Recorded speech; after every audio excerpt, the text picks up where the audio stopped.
Pull up in the Lambo. Is that it? I think so. I think that's what the song says. Pull up in the Kia for you. Yeah, that's my song. Pull up in the Kia. Here we go. Here we go. Can you believe my car has already almost 120,000 miles? Wow. Say what? I know. That is a lot. We might need to upgrade you to a new Jeep. Just saying. Who knows? Team Bronco. What? There is no way. What's up, people? Happy Wednesday, part 2. We are live 2 times yeah, today. I know. This is so exciting. I feel like I have been in front of the camera all day long. Maybe because that's true. We'll see. But today, for those wondering why are we going live twice? Today? Because we have just an amazing force of incredible entrepreneurs that are coming through the podcast. Yes. Holy craps. Indeed. Yes. But last week, we actually had the guest that we're going to have today. We were supposed to have him last week, but we got an impromptu workshop trip, and he was kind enough to reschedule for today. He was amazing. So thank you so much. Kind guest. We'll tell you in a second when you come out. Just saying. Anyways, Fonzie, you ready? I am ready. I'm dying to dive into this topic because he might or might not have written this book right here. We'll see. We'll talk about that in a second. We'll hide the name. Hide the name. I was going to say, hide the name. You gotta hide it. All right. Whoa. Also, local talent. Local talent. This is so cool. All right. I'm ready on my end. I'm ready. All right. Let's make it happen. Cool. All right. If you are tuning in live, just hashtag live it, comment, just share with us your experience. And here we go. And go get the book. Go get the book. Right now. There we go. Let's go. I think we're ready to start now. All right. You good? Yep. We've got some Hey, I'm Luis. And I'm Luis. You're listening to the Content is Profit podcast. And we spent the last 4 years learning the strategies and techniques from some of the top marketers in the world on how to create content that turns into profit. If you want to turn that content into profit, go to contentsprofit.com. What's happening, Fonzie? What's happening? I don't know what happened to my voice. I'm like, am I hitting puberty or something? Probably. But guys, today we have an incredible topic, incredible guest. How to create growth momentum without losing your mind. Ooh, baby. I love this whole topic on personal growth because one of our favorite quotes is your business grows to the extent that you do. We were actually introduced to that quote about 2 years ago. And I mean, I can't even say how many times I've repeated that quote. It is so important. So I think diving into this is going to be key. Gucci. Yeah, super good. Fonzie, your voice came back. That's Appreciate good. it. Thank you. Hey, do we have a sponsor today? Indeed, we do. Thank you so much for asking. Today's sponsor is your own, the Biz Bros. Yes, we sponsor our own episodes. That's right. With content momentum. And you might be asking yourself, what is content momentum? Well, if you produce a long form piece of content, just like this one that you're listening to or watching, and you want to turn it into value pack, bite-sized assets, then you can maximize your effort, send it into social media, and get yourself some new clients so you can amplify your contribution, not the noise, the contribution. Yeah. Then we want to help you out. Slide into the DMs at BizBrosCo on Facebook, on Instagram, on LinkedIn, everywhere. On Twitter. Let's go. Not Twitter. We're not in Twitter. Anyways, I'm in Twitter. You're in Twitter. Okay, sweet. Go ahead and subscribe. Smash that subscribe button because those episodes drop every Tuesday, Thursday, and Saturdays with incredible golden boulders, like we like to call them here on the show. And follow us on social media everywhere. That's right. I'm Fonzie on Twitter. And if you find that this episode impactful, which I am sure you will, the only thing we ask is for you to find someone that needs to hear to today's message and send them this episode, right? If you believe it's going to help them take one step forward towards their goal, please send them this episode so they can hear the message and leave a 5-star review. Thank you. And we're back for another episode of the Content is Profit podcast, this time with a local entrepreneur. We have been introduced to him many times, which speaks highly of him and his relationships. That is right. His mission is to encourage, educate, and empower others. Actually, he is so committed that he just published the self-help book, 6 Practical Ways to Never Stop Growing. that's not an easy feat. Let me tell you, writing a book, I can't even imagine. Not only that, he has been pretty successful himself. He is the host of the Business and Leadership Podcast. He's a Forbes Under 30 TEDx speaker and owns the #1 meal prep company in the 904, aka Jacksonville, for 4 years in a row. That's right. That is impressive.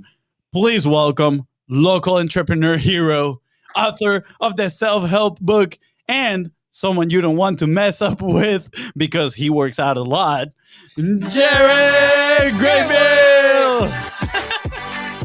Welcome, Jared. Yeah, that's awesome. I mean, let me ask you something. Did they introduce you like this on your CrossFit competition last week? No, I don't. I'm pretty upset about it now. I know you're gonna have to send the recording and be like, hire these guys. Yeah, just play this, hire these guys. Did we just find our new niche? Maybe. CrossFit intros in the events. Intros in the events. Oh, sweet. Maybe. Slash Who podcast knows? announcers. Dude, Jared, thank you so much for coming into the show. We are so excited to have you here. Local talent. It's not often that we bring people from our own town. We're super proud to have you here for everything that you have achieved. So I just want to say thank you, man. Yeah. Glad to be here. Thank you. Dude, Jared, of course, main topic of conversation today is going to be the self-help book. But I'm curious, and I'm sure people that are listening are curious as well, on how do you get to this, right? Because I'm sure you didn't wake up one morning and were like, I'm going to write the self-help book, and you put all this wisdom in here. I'm sure you went through a lifetime of lessons. And I would love to know, what is your backstory? What have been some of those challenges that taught you what you put in this book?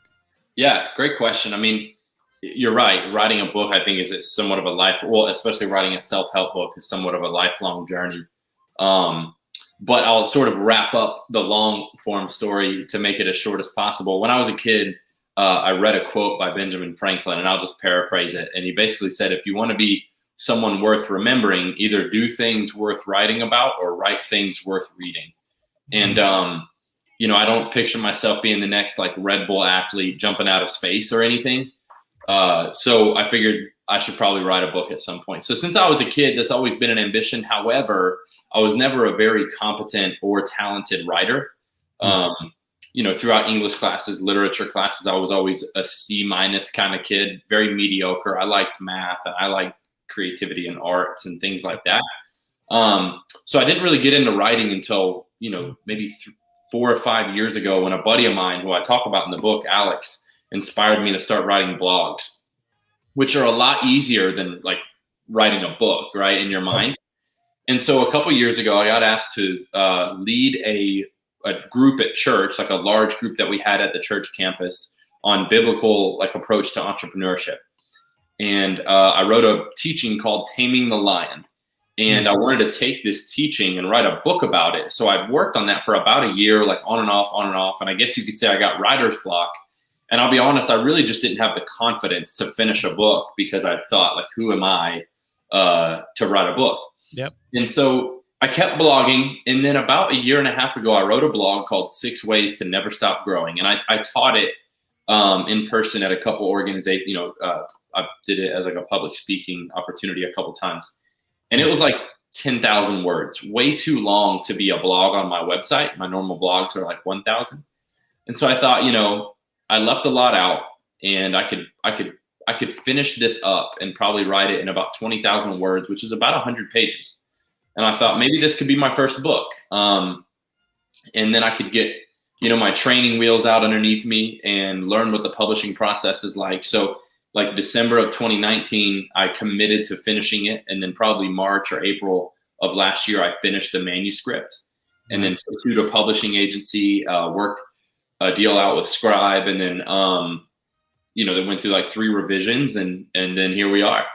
Yeah. Yes, that's awesome, man. Congrats. And, I think there's a very important lesson in your story. There's multiple lessons, of course, but the one that stood out to me right now was the fact that you said, I didn't believe myself to be very competent at first, competent writer, right? But that didn't stop you, right? That didn't stop you from taking action and, relating it to the content world and what we do and what the audience, right, listening here is for.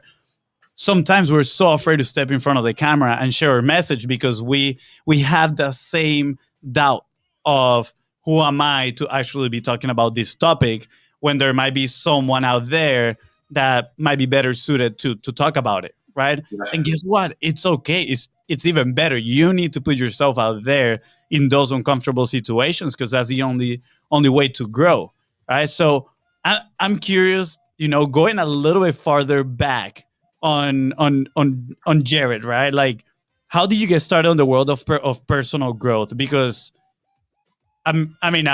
did somebody in your family was an entrepreneur? How did you came up into this world? Because like we said at the beginning, personal growth for us is directly tied to entrepreneurship, right? If you want to grow a business, like there's no other way. You gotta grow personally as well. I agree. So no, to answer your question, nobody in my family was entrepreneurial. So like I was raised by a single dad, and we struggled to get by as a small family. It was me and my brother and my dad for the majority of my upbringing. And so very early on, I knew the value of money because I knew that we didn't have it, right? And so like we were the poor kids in the poor neighborhood, where kids even had a pair of Nikes, we were drawing it on our Payless shoes kind of thing, So at an early age, I was really ambitious, not to have like grandeur and to be like a well-known person, but just really to fit in. So I became a hustler like early on. And I guess I was innately entrepreneurial. I think being an entrepreneur is something that can grow on you given the circumstance later in life. Like you can become an entrepreneur at 50, or you can be born with it. I don't think it necessarily matters which one you are. And I don't think that indicates whether or not you'll be good or bad. But mine was just early because it was a need that I had to fit in, and then ultimately to kind of afford to keep up with my friends, to be able to do stuff on the weekends. I needed a little bit of cash. And so I remember really like my first hustle was in elementary school, I would draw kids because I was really good at drawing, and they would pay me for these portraits. And these were relatively good portraits for a 9-10-year-old to do. Yeah. So I did that for money as a kid. That wasn't something that was consistent that I could count on. So at like 11, in sixth grade, which I was a skateboarder and I was pretty good, and me and these two kids would skateboard to school. And I remember like early on in sixth grade, they were twins and they were not afraid of anything. They would go into the store and steal like a bag of lollipops, and then I would sell it at school. And we'd turn this free bag of lollipops into $30. I'd share the money with them. And then eventually I stopped doing that with them because I didn't need to steal, and because I didn't like to steal and they were good at it. So eventually I just used my cash to buy the lollipops to bring to school, to sell to school. And eventually I got in trouble for that because you can't really leverage break time for capitalism in 6th and 7th grade. But I also started smoking pot in 6th grade. And so very quickly, because I could see how the exchange works, like arbitrage in general, I recognized that I could buy $20 worth and I could sell $20 worth and then still have some left over for myself. And I began to do that until it was $50 and $100. And then I realized I could make money, keep some, and sell it. And so I started doing that at 11. And I continued to do that until I was 17. And eventually, like most people that break the law and sell drugs, I got caught. And so the end of my senior year, I got caught. I got charged as an adult. And I spent the summer after my senior year in jail. And so that's kind of how that transpired. But yeah, that's my early entrepreneurial journey. Yeah. And that's kind of, what brought me ultimately here, I guess you could say. Wow, man. Thank you for opening up and sharing that story. I personally didn't know that side of your story, man. And I feel like we've talked about it before here in the podcast, how a lot of entrepreneurship is born from need, right? It's either need, and some people start by greed sometimes, and during the journey it might change, right? Like that shift, that goal that people have, right? Now you want to impact others and then help them grow, right? Obviously the goal has changed massively, but I can't even imagine what it would be to spend your last summer after school in jail, right? And what that did to you, probably at a psychological level, like thinking about your own life, your own decisions, and moving forward past that. Yeah, I will, Jared. Well, again, thank you for sharing that story. You know, it's not often where we see like real honest, stories out here, especially at that level. And I want to highlight something at the content and story type of deal, because most people that are starting their publishing journeys, right, might be really scared to share stories like that, for example, right? Like, we come from Venezuela. We've shared a couple of those stories. I personally, we were never really involved in activities like that just because of the environment that we grew up in.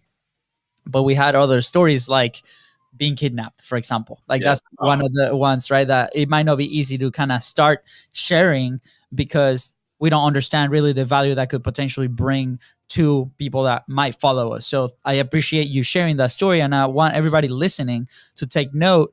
To again, we tend not to share the wounds. We share the scars, right? So I'm sure there's a process with you that you went through, and you grew and you evolved, and now you are very confident that with that story you can inspire so many others that are coming after you. So I just wanted to say thank you for sharing that piece of information. Yeah, yeah. I want to dive in a little bit into the book, right? I have a little notes that I took in here. It did make me reflect. I love the fact that you have like worksheets in there after every chapter is sit down and do the work. I love that because self-growth, it is a lot of it is looking at yourself and being honest with yourself and spending the time with yourself to grow. So my first question for you in regards to the book is, when did you discover that you needed to spend time with yourself, and when did you gain that level of awareness, right, that made you transition to I need to work more on me personally? I guess I'm kind of lucky. I mean, I remember getting like a diary maybe for Christmas or something when I was probably 10. And so I wrote in my diary or my journal, whatever you want to call it, often as a kid. And what I was writing about then is my struggles, the girls that I'm thinking about, and want to get better at kick flips or something, very basic stuff. But from an early on, I didn't know that I was working on self-awareness and stuff, but I was just writing about my day-to-day.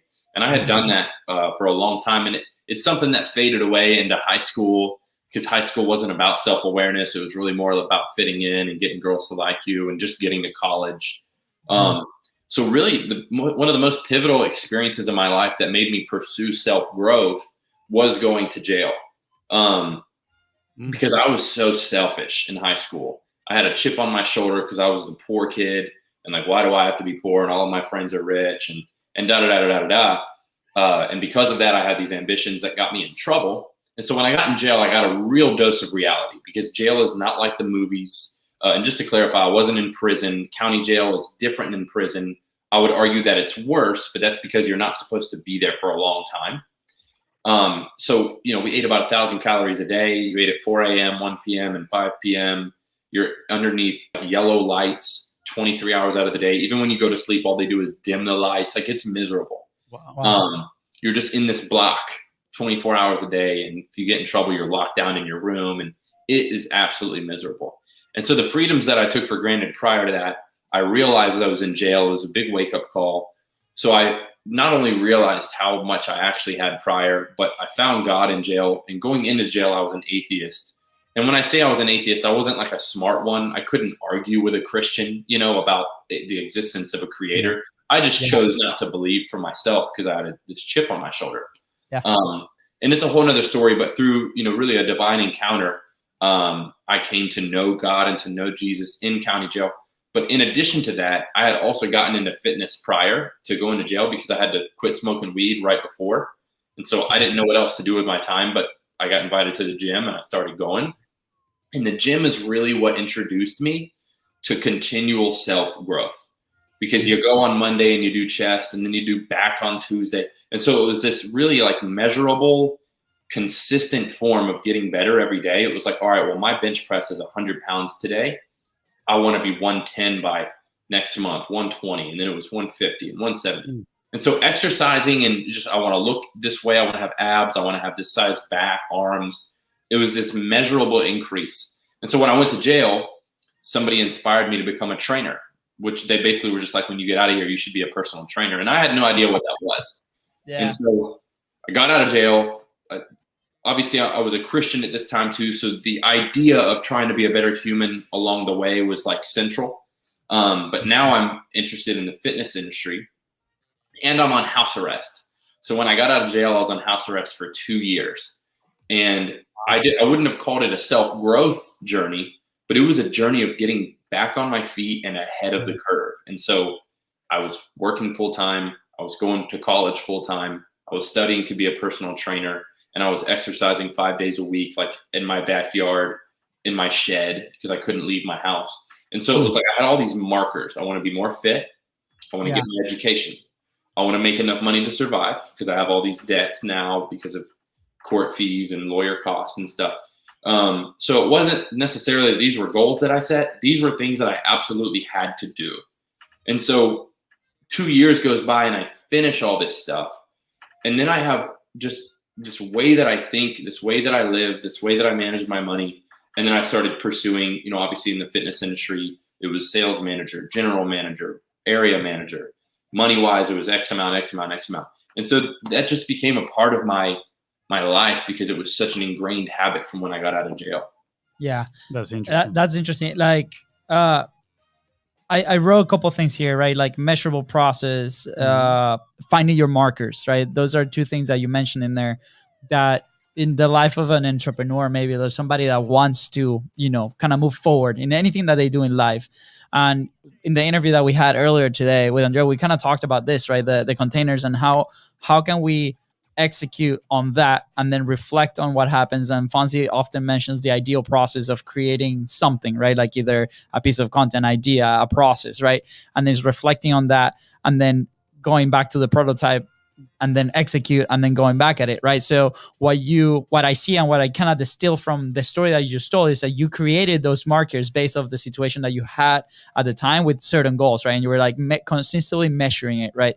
And I think a lot of people, because I don't know if it's the distractions that happen all around us, that process never happens. Like you were put in an environment where you had to, these are your, 3 things that you could potentially keep an eye on, because there's no other distractions outside. So you got extremely focused, right? So with that in mind, how can people today, right? Like with everything happening around, either life in general, the business, the family, different things around that could potentially deviate us a little bit from staying focused. How can people stay focused today while they find their markers and start to measure this progress? I think one of the most practical ways to stay focused is to journal every day. And people count this out because it's too easy. It's like, that's too easy. I need a harder task to stay focused. And it's like, no. Journaling for 5 to 10 minutes every day, and reflecting on how yesterday went and on what you want to get done today and who you are, maybe reading through what your personal values are, what's your goal today, what's your long-term goal. Just reading those things on a regular basis keeps you grounded, because the most important thing is staying focused on yourself. I think the reason why I had we can call it success early on. I don't know if you can call house arrest success, but like when I was getting out of jail, on house arrest, working 2 jobs, going to school, studying to be a trainer, I was laser focused on digging myself out of a hole. Yeah. My back was against the wall, because if I didn't pay these fines, then I go back to jail. And if I don't go to school, then I won't have a career. And I'm during that period of time, I was a convicted felon. Now, when I get off, now I'm not, I got all that stuff expunged, but my back was against the wall. I was literally counted out. So we live in a world now where we're constantly comparing ourselves to other people. No matter what social media platform you're on, you're going to get discouraged, because your best day is nothing compared to somebody else's on social medias, because that's all you're seeing. And so back then, yes, there was still Facebook back then, and I think maybe MySpace. But I didn't have time to compare myself, and nobody was comparing themselves to me. So like I only had up. And so that was fortunate for me, but a lot of people hopefully aren't in that situation. And so the only way to really work on growing yourself personally every single day is by focusing on yourself. Yeah. And I think the best way to do that is by just like grounding yourself in self-awareness through the easy, consistent process of journaling. That's it for me. I mean, that's the most simple approach to it. That's awesome. That's a great advice. And I know you in the book you talk a lot about journaling too. You mentioned it a few times. I can see why, right? I mean, when I see your profile, your Instagram, right? When I see you are focused, doing your thing. I think the few times I've seen you at the coffee shop, right at night, you are sitting down doing some of your work. And I asked you, I was like, "Oh, do you come here often?" And you're like, "Yeah, this is my place to disconnect and Yeah. focus on me," right? And I was like, well, that is really cool that you have even your own environment. And just so you know, I think we might start using that house arrest success term. Yeah. So when people are extremely focused, we're gonna be like, house arrest success. I love it. Don't worry, we're gonna give you attribute and everything for that. Yeah. And something that resonated with me a little bit farther back in your story was the fact that you said you had a chip on your shoulder, right? The fact that you were kind of blaming others, but it's like, oh, I'm poor, they got money, like they have the opportunities. There's clearly a shift in there of locus of control, right? And for those that are not familiar with what locus of control is when pretty much you own 100% of responsibility. That's when you have an internal locus of control that you believe that you can actually make a change and that you're responsible for what happens to you. And when you have an external locus of control, is when you're putting blames in other people, right? And we don't actually own our reality. So, I mean, clearly now you're a person with internal locus of control. And I feel this is a trait that you find in people that are invested in their own personal growth. This is something that you see. How can somebody that find themselves blaming others for what's happening in their life, how can they work on themselves? The answer might be journaling to start, to switch that perspective on, instead of blaming others, asking themselves, okay, why am I in this situation? What did I do to put myself here? And how can I move forward? Yeah, well, having a strong internal locus of control is super important. And there are external factors that, can affect our lives today or our lives in 10 years. They can certainly get in the way of our goals. But you can't really harbor on external factors because you don't have any control over them. Yeah. And so my thing would be by setting big, audacious goals. And so the reason for that is because if you get laser focused on a big, Jim Collins, he's an author, he would say big, hairy, audacious goal, BHAG. If you get laser focused on a BHAG, and then you reverse engineer that big, hairy, audacious goal into the steps that it takes to reach it, you don't really have time to focus on other people. And you'll see very quickly that if you continue to blame other people and other things and other circumstances on you not reaching your mile marker goals to get to that big thing, you'll never even get to the mile marker. And by experiencing that level of pain over and over and over again of saying, dang, I didn't reach my goal because of this person. Dang, I didn't reach my goal because of this other person. Eventually, hopefully, your eyes will be open to the fact that despite what other people do, it is your responsibility for creating the life that you want to live by reaching these particular goals, right? And so for some people, the goal might be a great parent. Now, if you don't take personal responsibility over the circumstances in your life and you blame other things on parenthood, you're going to have a very hard time because a lot of crazy stuff is happening every single day in the world. Yep. If your goal is to become a successful business mogul, same thing applies, right? Because there are circumstances in the marketplace, the economy changes every single day. You have last year, for example, right? Everything changed last year. And so whether it's big business, whether it's being a good spouse or a good mom, you have to set these big goals and reverse engineer it. And then just realize that you are in total control of that. Now, of course, as Christians, we believe that God is in total control, but he also gives us free will. So that's this weird nuanced reality. But at the end of the day, you got to work hard to accomplish the things that you want to do. And the only way you're going to do that is by setting realistic goals. Yeah, absolutely. I love it.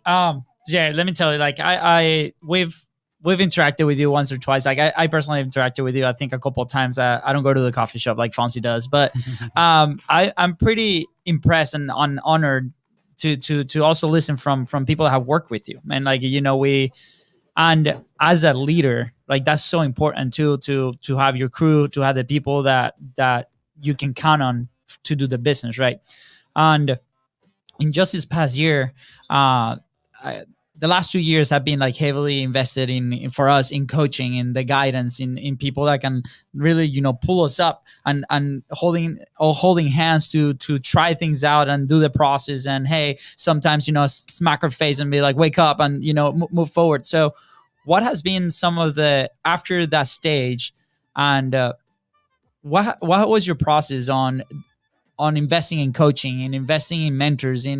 Was that a process for you? Like, how was that evolution to get to the point that you are now with very successful companies, behind your back, and the book published, and all the success that you're having? Do you mean like what's my process with people coaching and mentoring me? Yeah. Or have you, yeah, what was your process through your entrepreneurial journey? I think kind of like, have you find yourself in an environment where you are seeking for some sort of mentorship, right? That you bring into your life. I would say that I'm always looking for mentorship. However, I haven't had the best luck in that area. And I don't know, because what I do or what I've built, right? If we talk about like Superfit Foods, for example, being a fully customizable, subscription-based, e-commerce driven, healthy food company, there's nothing like that in existence. There's some other food companies out there, but they're based out of Jersey or California, and they're meal kits, and they're just different. And so I've never met somebody that I can call on to say, hey, I'm dealing with this circumstance. Can you offer me some advice? I'm a Christian, right? And so of course I look for leadership in that area, but there's not a lot of Christian guys that are this far along in business that are as fascinated about the fitness industry as I am. And so that's also been very difficult for me too. And I might just be on my soapbox, but I am always looking for different forms of leadership and mentorship. And I've gotten lucky. I have a couple guys in my world that are my close friends and stuff, but that doesn't mean I don't continue to pursue it. I just read a lot of books because I do know young people that wait for their mentor, right? And they're waiting for someone to pour into them and encourage them and educate them on the process. And I'm not a waiter. And so that it might be pride in me that's made it difficult for me to have a consistent coach or mentor or anything like that. But I am someone that's like, if I want to know something today, I'm Googling it, I'm buying the book, I'm reading the article, I'm staying up late, and I'm taking notes, I'm waking up early and I'm studying before work, after work. That's just how I am. Same thing with my Christian experience too. Like I just read the Bible, right? I don't just go to church. I'm reading the Bible every day. Yeah. So my mentorship has honestly came from literature, from even reading memoirs and biographies on, Steve Jobs, Jeff Bezos, Elon Musk. Like I know everything about these people because I want them to be my mentors, and I certainly can't afford them. So that's what I do. That's the route I take. Yes, dude, I love it because you said something there key, like you take action, right? Like and we're foreign, we're from Venezuela, and we've heard many times that people that come in here into this country normally tend to be hard workers, right? Because maybe it's a perspective on there were countries or the situations that they've lived in. And, with your story and your background, you lived through a very tough situation, right? When you were growing up, from your childhood to, your adolescence, to then the house arrest, and then all this framework in the back in your mind, you created this environment too, where it's like, I need to take action. I need to, I don't take, anything from anybody. This is my focus. This is my goal. Right. And that's very admirable. And there's some people out there that might need a little extra push out there. But the one thing that I take from that is like, there's no excuses, right? There's so much information out there that we can consume. And if we take action, things are going to happen. We're going to move forward. You're the proof of it. So, thank you for the reminder. I think, a reminder for us, a reminder for everybody listening too, that there's always a way, right? Like we have to believe that we can create that change, that positive change to go out and execute.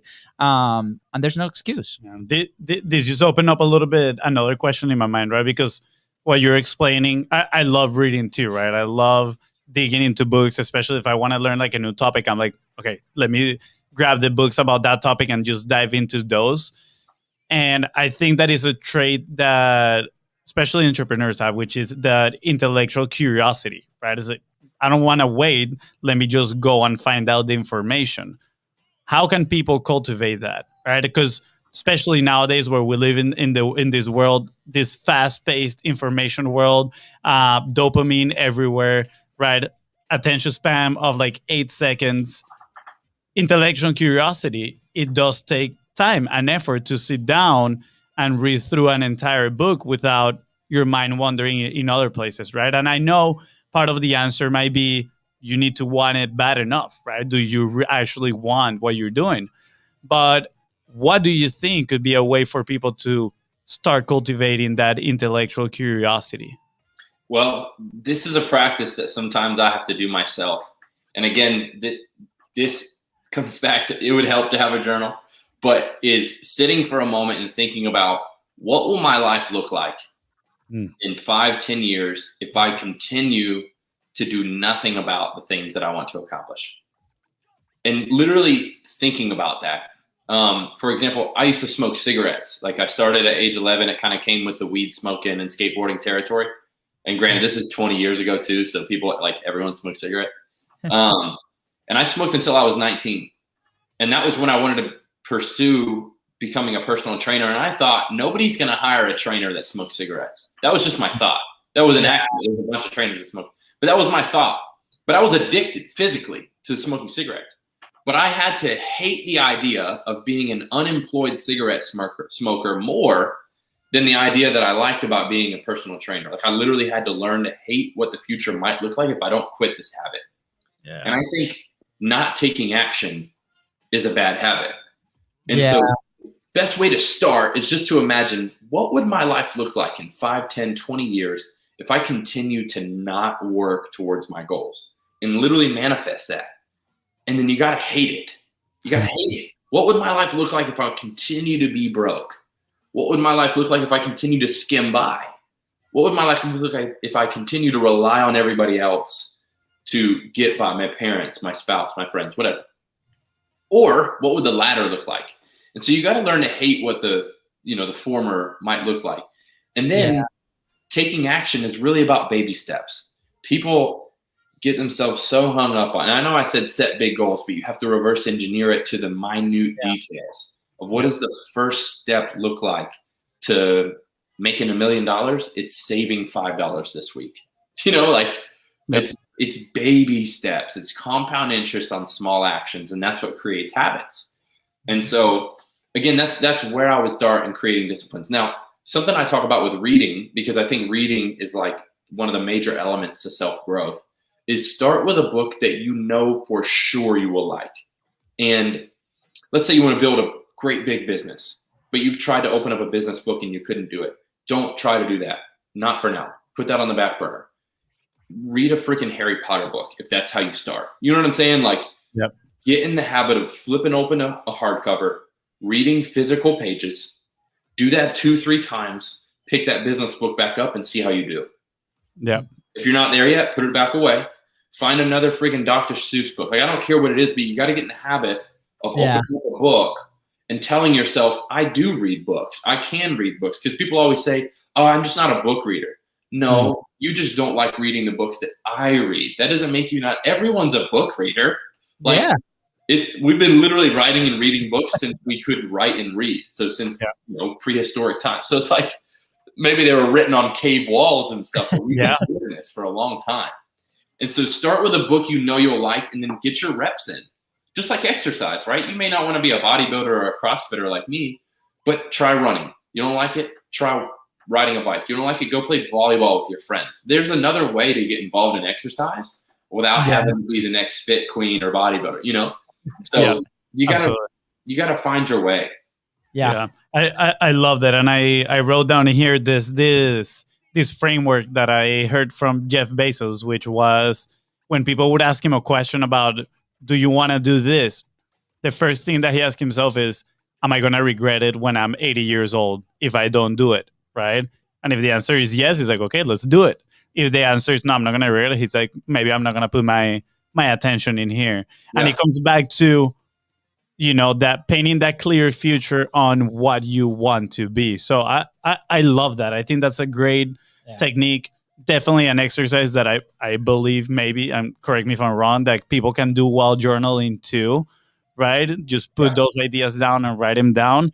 Definitely think it is going to help people move forward. And I love what you're talking about, and this is just to illustrate it for people, but the marginal gains, right? That compound interest of doing the small things, right, on a consistent basis, because it can happen the same exact thing if you do the wrong thing on a consistent basis. That compounding interest line is just going to go down instead of up. So Yeah. so important. Like, break down your goals, baby steps, and then take action consistently. I love how you also express that removing the friction side of things, right? On our end with publishing, we share the story with the first time that we attempted to start the show about 2 years ago, right? Where we recorded 5 episodes and we had 2 different cameras and the lights, and we had to build the set before we even recorded, and that took like 45 minutes, and it was like so much friction, right? And then later we're like, screw this. We're just gonna go Facebook Live, because is the baby step, right? Is before I can actually establish what am I gonna say on the show, how am I gonna talk, to what stories am I gonna tell. Like, we remove all the friction to publish, and that was the answer for us, right? Like a lot of people now that we have in a challenge, which is great. But then from there, it's like, okay, from this Facebook video, then what? And then we started adding these little pieces. So the process that you explained with the book, I can relate 100, 1,000%, because I'm that guy, right? Fonzie will devour books, right? To me, I have to listen to them, because, for me, I will say, this is a story that's in my head. I'll say I'm a slow reader. That needs to change. So this conversation with you is helping me assimilate and understand that. But at the same time, I also found a solution for me that works, because I got to walk the dogs. I have 2 huskies and they need exercise, right? So I listen to it, right? Or be with the baby and walk the baby while I listen to it, or drive to the office. So there's other ways to also consume information and then adapt that. I understand that, reading a book, maybe we have that, and we always have the physical copy. So whatever resonates, we always go back to that. And I love that process, because it removes the friction from that massive goal, and it pushes you through execution, and you're literally rewriting, your habits as you go through. So thank you for breaking it down all the way down there, because I think a lot of people just go and try to add as much friction as possible. Like, how can I have this high-end production show, if we're talking to the Contents Profit universe, right? And then they don't realize how much friction, how much work it needs to be done to get there. But if we want to get there, we can start, a little bit slow, and then continue to execute day in, day out. 100%. I mean, I'm sure, Jared, you didn't wake up one day and you were like, I'm gonna go to a CrossFit competition, and the next day you weren't there. You had to work yourself, one day in, day out. Yeah, far from it. Yeah. So, Jared, we're getting closer to the end of today's episode, but I have a question about, let me see if I can find the part in the book that talks about kind of like building confidence, and part of it is going through your ideas, like actually taking action, right? And it is, most people think that they know themselves pretty well. Oh no, wait. Wow, I lost the part, but it pretty much talks about, I have an idea, but I don't follow through, and then your confidence goes down. And then you have another idea, you don't follow through, your confidence goes down. And you said action breeds confidence. I think that was the phrase that you used in the book. And, when I read that, I saw myself identified in that part of the book, right? Because I definitely identify myself as an idea guy, mainly. Like, I'm always like in fancy land, just dreaming, right, about the possibilities and like all these things I could do. For example, the most recent one is I got obsessed with tennis. I'm like learning how to play tennis. So I bought a racket. I've been going to play and stuff like that. But then after the hype is down, sometimes I'm like, okay, let me move into the next thing. And maybe I don't master it, right? Sometimes I get to a place where I'm confident enough and I'm happy with where I got. But a lot of the times I don't follow through enough. And I'm like, oh, I just know the very basics. And then I move on to the next thing. So I saw myself identify there in that part a lot, right? I would personally like to follow through more of the ideas that I get. So what would be some of the maybe recommendations that you have, or what is something that you experience in your life that led you to build that confidence on following through with all these ideas that you had. So this is one of the biggest things that helps me because people don't see all the tries, like for example, I hurt my back yesterday at the gym. I won't be able to work out for probably a week, right? And so like I won't be posting about that. So when people watch my videos of working out, they're like, oh, this guy's just always this strong or this fast. And it's like, no, I'm actually sometimes pretty bad. Therefore, my back hurts. Therefore, I need to take a break. That was a failed try for me. You know what I mean?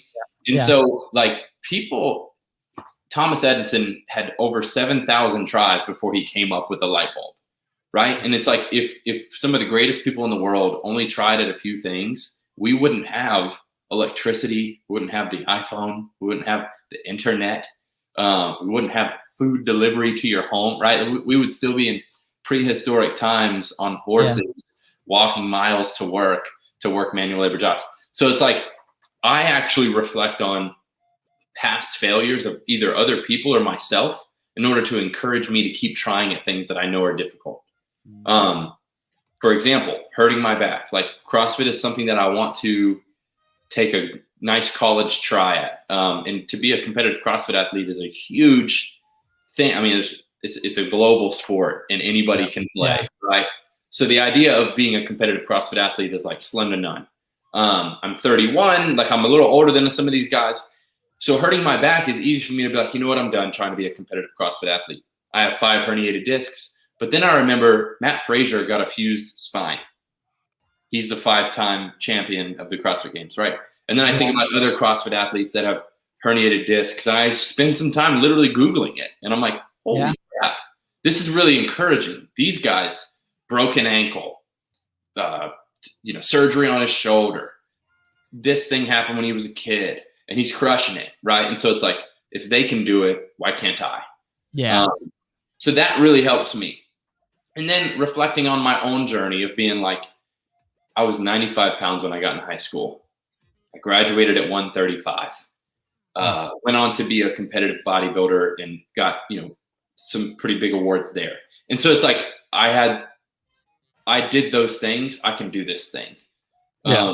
So those really help me. And I know that's not like measurable. It's not as quantitative as a lot of my normal advice, but it encourages me, man, to know that there are a ton of other normal human beings out there accomplishing some great feats. Yeah. And still have a lot of failed tries along the way. Yeah. I think you just said that it might not be measurable, but I think it is because, you'll be like, okay, this is my idea. My process is I can find 1 or 2 people that, that are there. What happens, right? So I research, okay, well, I found 2. Perfect. Check, right? And then I reflect on my journey, right? And it's like, okay, what has taken me to get to this point? Check, right? And it's like, okay, I move forward, right? Yeah. So, we've always talking about these frameworks. So I think that's good, right? Because at the end of the day, it's like what makes you take action. So I think this is pretty incredible. Like the fact that you've designed a framework around that decision making to come through an idea. You can run any idea coming through and be like, okay, what happened? Am I actually willing to do this, right? To get to that point, right? For you, yes, right? The other day, I think maybe like a few months ago, we come from soccer. So that's why we're here in the States because we got soccer scholarships, right? And one of the frustrated dreams that we had was we didn't make it to a professional soccer. We were very close. Fonzie was actually pro here in Jacksonville with the Armada. But it was like we see soccer and we're like, we still imagine, hey, how crazy would it be? Let's, get our preseason done and let's go submit our videos to Macedonia or like crazy countries would still play professional, right? And but now reflecting on your process is like, okay, these guys went through that. I've come through here. Am I actually willing to do that? Like, for example, for me, I have a 2-year-old. So that would be pretty challenging, right? First off, to go to Macedonia and play professional with a 2-year-old. And my wife is probably going to be like, heck no, Luis.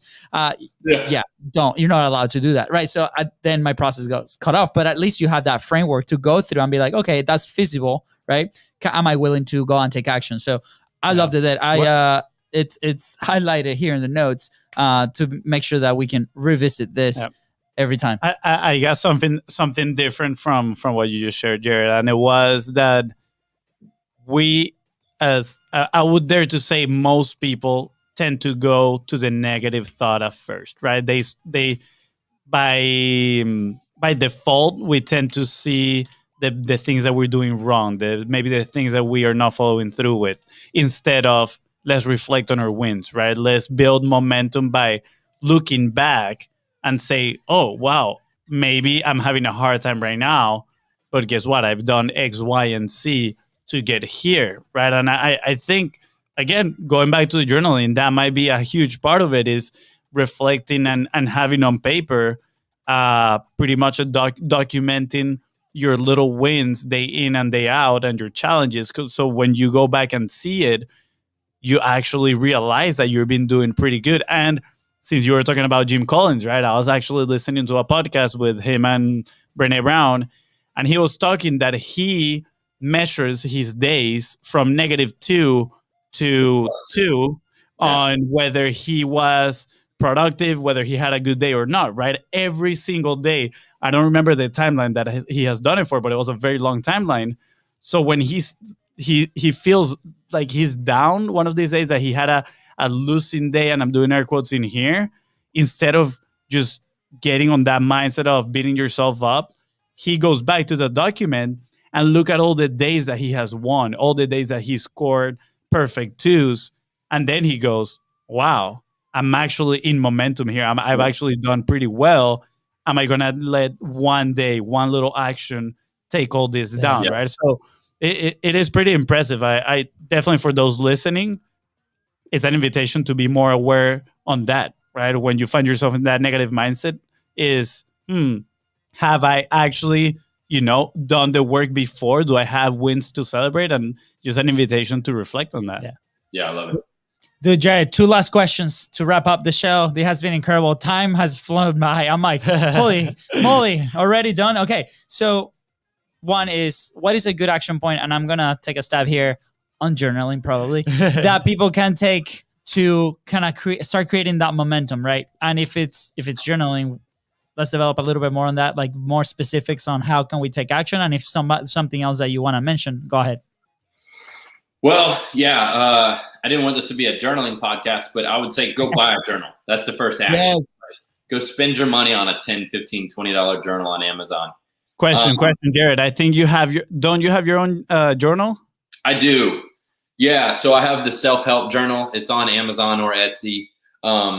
You don't need mine. Mine is guided. So it's definitely going to have some prompting questions for you. And the book prompts you to answer some of the questions that are in my journal. But if, you don't have to go buy mine, you can buy a blank memo pad, whatever it is that you can sit down with a pen or a pencil and begin to write things down. And the second thing is set some goals for this year. They have to be specific, measurable, attainable, relevant, and time-based, but set some goals this year, because that's how you're going to measure growth. Yes. Incredible. Awesome. Easy peasy. I think there cannot be any friction. Like, there's no friction whatsoever on doing this. By the way, we're going to put the link on the journal right here in the description. All you got to do is scroll down and click there. And then last question, Jared, I know that you published, obviously you publish, but you also have a show. You're all over the place. Where would you be if you did not publish? What do you mean? Like, where would you be if you didn't put your thoughts into words? If you didn't write the book? If you wouldn't created the podcast to interview and connect with other people? Where would you be? I wouldn't be on this show. Like, what would I be doing if I wasn't? Yeah, where would you be in your life? Do you think it has, in a way, affected the transition of your life? Yeah. So the self-help book is really just a documentation on how I personally grow in my confidence, my competence, my character, my clarity, my connections, and my commitment, right? So, it's always been said the best way to learn is to teach. And I'm a teacher at heart. So writing the book for me propelled me to a new level of self-growth, because now I have to be far more integral with how I carry myself, because I wrote a book about it, right? And so over the past year, I've seen, I would say, significant milestones in my growth journey just from documenting the process on how I go about doing what I do. Wow, that's amazing. Yeah. Now I'm going to turn that into an invitation for those that are listening to document, right, like what you're doing and your values and your growth. Because in a way, I feel like it's accountability. It turns into accountability too with the people that are watching. And like you said, an integral part of your life now, because you have to live up to what you're putting out into the world. So thank you so much. And again, I want to invite people to go and get the book, the self-help book by Jared Graybill, and read it, fill in the prompts inside of the book, and connect with Jared. Jared, where can they connect with you? I'm most active on Instagram, so Jared Axel Graybill, AXL, from the lead singer of Guns N' Roses, or you can check out my website, jaredgraybill.com. Awesome. And if they want to find the book, where can they buy the book? Amazon's going to be your best bet. It's sold anywhere online that books are sold, but Amazon for sure. Awesome, man. Dude, Yeah. thank you so much. We had a blast. I honestly, again, like my brother said, we've met you before in coffee shops and had small conversations, but I personally loved going deeper today. I think it was great. Likewise, man. I appreciate the opportunity to be here. Awesome, man. Awesome. Thank you. And with that, guys, thank you so much for tuning into the Content Profit Podcast. Go ahead and subscribe. Smash that subscribe button and follow us on social media at Biz Bros Co. That is right. And if you find this episode impactful and you believe in what Jared talked about today and you want to keep growing, please don't forget to share it and leave a 5-star review. Thank you. Bye, guys. All right. That was awesome, Jared. We're still live on Facebook. We have a small tradition before we head out. We got to take a selfie. Oh, yeah. There we go. And with that, by selfie, I mean screenshot. There we go. Facebook, smile too. There you go. 1, 2, 3. All right. Awesome. All right, Facebook. We'll see you on Friday. Take care. See you guys.